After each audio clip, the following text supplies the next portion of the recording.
आज आम्हाला भेटलेला आहे आमच्या फ्रेंडकडून वानवळा, तर तो आहे डांग्या भोपळा. तर हा रेडी झालेला आहे. त्याचं मी भोपळघाऱ्यासुद्धा नंतर करेलच. पण आपले जे थोडेसे कच्चे आहेत त्याची भाजी आज मी बनवणार आहे. तर एवढे सगळे भोपळे आम्हाला भेटलेले आहे, कारण की ते लोकं तर अमेरिकन लोकं काही करत नाही याचं. आणि हे जे रोप आहे आपल्या भारतीय भोपळ्याचं, डांग्या भोपळ्याचं, तेच आम्ही त्यांना दिलं होतं रोप आणि त्यांनी लावलं होतं त्यांच्या गार्डनमध्ये. तर खूप सारे भोपळे त्या डांग्या भोपळ्याच्या झाडाला आले होते, तर त्यांनी आम्हाला दिले. तर हा ऑलमोस्ट रेडी झालेला आहे. तर एक छोटा भोपळा घेतला मी आणि तो चांगला कट करून बघितला.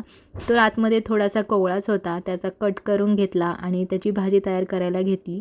त्याच्यासाठी वाटण केलं थोडंसं हिरवी मिरची, लसूण आणि थोडेसे शेंगदाणे.